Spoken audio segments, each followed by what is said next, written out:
دو چوہے۔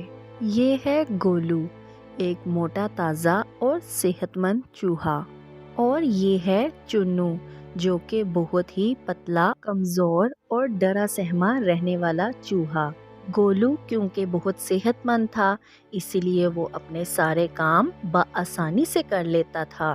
اس کے برعکس چنو بہت ہی کمزور تھا، جس کی وجہ سے وہ ہلکی سے ہلکی چیز بھی نہیں اٹھا پاتا تھا، جس کی وجہ سے گولو چنو کا بہت مذاق اڑاتا تھا اور اسے ہر وقت کہتا رہتا تھا، چنو تم تو کسی کام کے نہیں۔ ایک دن گولو اور چنٹو کو بہت زیادہ بھوک نے ستایا۔ بہت تلاش کرنے کے بعد ان دونوں کو ایک پنیر کا ٹکڑا ملا۔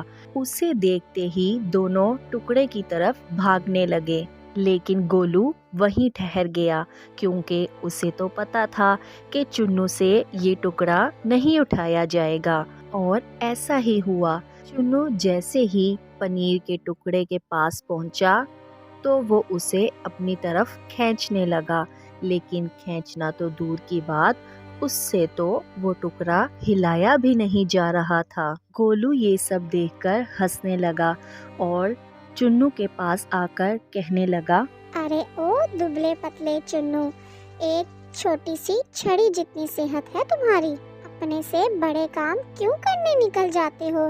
جاؤ جا کر مکئی کا دانہ ڈھونڈو اپنے لیے۔ چنو سے یہ ساری باتیں کہنے کے بعد گولو نے وہ پنیر کا ٹکڑا اٹھایا اور لے کر چلا گیا۔ گولو نے پیٹ بھر کر کھانا کھایا اور سو گیا، اور وہیں چنو بیچارہ سو نہیں پا رہا تھا کیونکہ وہ بہت بھوکا تھا۔ اس نے اللہ تعالیٰ سے اپنے لیے دعا کی، اللہ پاک مجھے بھی تھوڑا صحت مند کر دیجئے تاکہ میں بھی گولو کی طرح اپنے پسند کا کھانا اٹھا کر لا سکوں۔ گولو میرا کتنا مذاق اڑاتا ہے، لیکن وہ ٹھیک ہی تو کہتا ہے، میں تو مکئی کے دانے کے علاوہ اور کچھ بھی اٹھا نہیں سکتا۔ اس کے بعد چنو بھوکے پیٹ ہی سو گیا۔ جب وہ صبح اٹھا تو پھر سے وہ کھانے کی تلاش میں گھر سے باہر نکلا، اور اسے بہت بھوک بھی لگی ہوئی تھی۔ کھانے کی تلاش میں مارا مارا پھرتا ہوا چنو ایک جگہ پر جا کر پہنچا۔ وہاں اس نے دیکھا کہ ایک بوتل پڑی ہوئی ہے۔ وہ بوتل کو دیکھ کر سوچنے لگا، پتہ نہیں یہ کون سی دوائی کی بوتل ہے، اور ہو بھی سکتا ہے کہ اس میں زہر ہو، لیکن اگر میں نہ پیوں گا تو ویسے بھی تو مر ہی جاؤں گا بھوک کی وجہ سے، تو اس کو پی ہی لیتا ہوں، کم سے کم میرے پیٹ میں کچھ جائے گا تو صحیح۔ اس کے بعد چنو نے وہ بوتل پی ڈالی اور باقی بچی ہوئی بوتل اپنی جیب میں رکھ لی اور گھر واپس آ گیا۔ گھر آنے کے بعد اسے اپنے اندر کچھ تبدیلی محسوس ہوئی۔ اسے ایسا لگ رہا تھا کہ جیسے وہ مرنے والا ہے۔ چنو نے کہا، مجھے لگتا ہے کہ وہ زہریلی دوائی ہی تھی، اب میرا کیا ہوگا؟ کیا میں مرنے والا ہوں؟ لیکن ایسا کچھ بھی نہ ہوا، بلکہ چنو اب ایک صحت مند چوہا بن چکا تھا۔ چنو نے کہا، ارے یہ کیا؟ مجھے تو اپنے اوپر یقین ہی نہیں ہو رہا، کیا میں واقعی ایک صحت مند چوہا بن چکا ہوں؟ ارے ہاں، میں نے تو وہ دوائی پی تھی، لگتا ہے یہ اسی کی وجہ سے ہوا ہے۔ اللہ پاک آپ کا بہت شکریہ کہ آپ نے مجھے اچھی صحت عطا کی۔ اس کے بعد چنو وہ روز دوائی پینے لگا۔ ایک ہفتے میں وہ بہت ہی صحت مند اور موٹا تازہ چوہا بن چکا تھا۔ اس کے بعد چنو اب کھانے کی تلاش میں گھر سے باہر نکلا۔ اسے ایک سیب دکھائی دیا اور اس نے وہ سیب اٹھا لیا۔ گولو یہ سب کچھ دیکھ رہا تھا۔ اسے لگا کہ شاید اس محلے میں ایک نیا چوہا آیا ہے۔ اس نے سوچا، ارے یہ تو مجھ سے بھی زیادہ طاقتور اور موٹا تازہ چوہا ہے، میں تو سیب نہیں اٹھا سکتا، لگتا ہے یہ محلے میں نیا آیا ہے، مجھے اس کے ساتھ فوراً دوستی کر لینی چاہیے تاکہ یہ کھانے پینے کی چیزیں اٹھانے میں میری مدد کر سکے، اور میں اس کے ساتھ مل کے چنو کی خوب دھلائی کروں گا۔ اس کے بعد گولو چنو کے پاس گیا اور جا کر بولا، السلام علیکم پیارے بھائی جان، کیسے ہیں آپ؟ چنو گولو کو دیکھ کر سمجھ چکا تھا کہ اس نے اسے نہیں پہچانا، اور پہچانتا بھی کیسے، وہ ایک ہفتے میں اتنا طاقتور اور صحت مند چوہا جو بن چکا تھا۔ چنو نے بھی اسے کچھ نہ بتایا۔ اس نے سوچا کہ مجھے گولو نے اتنا تنگ کیا ہے تو تھوڑی سی ٹانگ میں بھی اس کی کھینچ لیتا ہوں۔ جی میں ٹھیک ہوں بھیا، آپ سنائیں کیسے ہیں آپ؟ گولو نے کہا، جی میں بھی بالکل ٹھیک، مجھے آپ کو دیکھ کر بہت خوشی ہوئی۔ پہلے تو آپ کو یہاں کبھی نہیں دیکھا، کیا آپ یہاں نئے رہنے کے لیے آئے ہیں؟ جی ہاں، میں یہاں نیا رہنے کے لیے آیا ہوں۔ جی ماشاءاللہ، آپ تو بہت ہی طاقتور ہیں۔ میں نے دیکھا کہ آپ نے کیسے پورا سیب اکیلے ہی اٹھا لیا، واقعی میں آپ بہت کمال کے ہیں۔ چنو نے گولو کی ساری باتیں سنی اور کہا، گولو بھیا، آپ کا بہت بہت شکریہ۔ اس کے بعد گولو نے چنو سے اپنے مطلب کی بات کی۔ بھیا، میں سوچ رہا تھا کیوں نہ ہم دونوں پارٹنرشپ کر لیں۔ میرا مطلب ہے کہ ہم دونوں مل کر کھانا تلاش کیا کریں گے اور اکٹھے اٹھا کر لایا کریں گے۔ چنو نے بھی بڑی سمجھداری سے جواب دیا اور کہا، اگر ہم پارٹنرشپ کر لیں تو تم تو بہت فائدے میں رہو گے، کیونکہ میں بہت صحت مند اور طاقتور ہوں۔ میں تو بہت زیادہ سامان اٹھا سکتا ہوں۔ مجھے یہ بتاؤ، اس پارٹنرشپ میں میرا کیا فائدہ ہوگا؟ چنو کی یہ ساری باتیں سن کر گولو کا منہ بند ہو گیا۔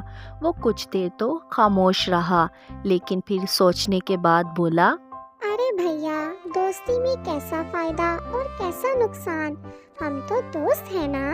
چنو نے کہا، ارے ہماری دوستی کب ہوئی؟ میں نے تو تمہارے جیسے چوہوں کو کبھی دوست نہیں بنایا۔ گولو کی بہت زیادہ بےزتی ہو چکی تھی اور وہ چپ چاپ وہاں سے جانے لگا۔ تو چنو نے اسے روک لیا اور کہا، ارے سنو بھائی، میں تمہارے ساتھ پارٹنرشپ کرنے کے لیے تیار ہوں، لیکن تمہیں میری کچھ شرائط ماننی ہوں گی۔ اگر تم نے میری ساری شرطیں پوری کر دیں تو ہی ہم ساتھ میں کام کر سکیں گے۔ گولو نے بغیر کچھ سوچے سمجھے ہی فٹ سے جواب دے دیا اور کہا، جی بڑے بھیا، مجھے آپ کی ہر شرط منظور ہے۔ آپ جیسا کہیں گے میں بالکل ویسا ہی کروں گا۔ چنو نے کہا، سوچ لو اچھی طرح، دراصل میں یہ دیکھنا چاہتا ہوں کہ تم میرے اعتبار کے قابل ہو بھی یا نہیں۔ میں اپنی بات سے کسی کو ہٹنے نہیں دیتا۔ اگر تم نے وعدہ خلافی کی تو میں تمہارا قیمہ بنا دوں گا۔ جی بھیا، سوچ لیا ہے میں نے، آپ بتائیے مجھے کیا کرنا ہوگا؟ تمہارا پہلا کام یہ ہے کہ تم بلی کے پاس جاؤ گے اور اس کے گلے میں گھنٹی باندھ کے آؤ گے۔ پھر گولو بلی کے پاس جاتا ہے۔ بلی سو رہی ہوتی ہے، لیکن جیسے ہی وہ بلی کے قریب پہنچتا ہے، بلی کی آنکھ کھل جاتی ہے، اور پھر کیا تھا، گولو آگے آگے اور بلی اس کے پیچھے پیچھے۔ چنو دور کھڑا یہ سب کچھ دیکھ رہا تھا۔ اسے بہت ہنسی آ رہی تھی۔ بھاگ بھاگ کر گولو کی حالت خراب ہو گئی تھی۔ اس نے بہت مشکلوں سے بلی سے اپنی جان چھڑوائی۔ چنو نے گولو سے کہا، ارے بھائی، پہلی شرط تو تم ہار گئے ہو۔ چلو کوئی بات نہیں، میں تمہیں ایک اور موقع دیتا ہوں۔ چلو ایسا کرو کہ یہ جو گائے کے پاس ایک روٹی کا ٹکڑا پڑا ہے اسے اٹھا کر لے آؤ۔ گولو نے سوچا یہ تو بہت ہی آسان کام ہے اور میں اسے آسانی سے کر سکتا ہوں، اور وہ آہستہ آہستہ قدم بڑھاتے ہوئے گائے کے پاس جانے لگا۔ جیسے ہی وہ گائے کے پاس پہنچا، چنو نے گائے کو سوئی چبھو دی، جس کی وجہ سے گائے نے اپنی ٹانگ ماری اور گولو سیدھا کیچڑ میں جا کر گر گیا۔ چنو کو گولو کی اس حالت پر بہت ہنسی آئی۔ اس کے بعد وہ دونوں گھر آ گئے۔ گھر آ کر چنو تو سو گیا، لیکن گولو سوچنے لگ گیا، میں کتنا غلط تھا، میں نے چنو کے ساتھ کتنا برا سلوک کیا۔ وہ تو بہت اچھا تھا، میں نے تو کبھی اس کے ساتھ ہنس کر بات نہیں کی۔ آج مجھے احساس ہو رہا ہے کہ جب کسی کا کوئی مذاق اڑاتا ہے تو اسے کتنا برا لگتا ہے۔ میں صبح ہی چنو کے پاس جاؤں گا اور اس سے اپنے کیے کی معافی مانگوں گا۔ گولو جب یہ ساری باتیں بول رہا تھا تو چنو کی پہلے ہی سے آنکھ کھل چکی تھی اور اس نے اس کی ساری باتیں سن لی اور وہ اس کے پاس آیا اور آ کر گولو سے کہنے لگا، میں نے تمہاری ساری باتیں سن لی ہیں اور میں یہ بھی جانتا ہوں کہ تم اپنی غلطی پر شرمندہ ہو۔ اس کے بعد چنو نے اپنی ساری حقیقت بتائی تو گولو نے چنو سے اپنے کیے کی معافی مانگی اور کہا، چنو پلیز مجھے معاف کر دو۔ تو چنو نے کہا، ارے نہیں، تمہیں مجھ سے معافی مانگنے کی کوئی ضرورت نہیں، اور ویسے بھی میں نے تو تم سے اپنا بدلہ لے لیا نا، آج سے ہم بہت اچھے دوست بن کر رہیں گے۔ گولو اور چنو بہت اچھے دوست بن گئے اور ہنسی خوشی رہنے لگے۔ تو پیارے بچوں، اس کہانی سے ہمیں یہ سبق ملتا ہے کہ ہمیں کسی کا مذاق نہیں اڑانا چاہیے اور نہ ہی اسے تنگ کرنا چاہیے۔ اس طرح اس کہانی کا اختتام ہوا۔ اگلی سٹوری دیکھنے کے لیے میرے چینل کو سبسکرائب کریں اور بیل آئیکن کا بٹن ضرور پریس کریں۔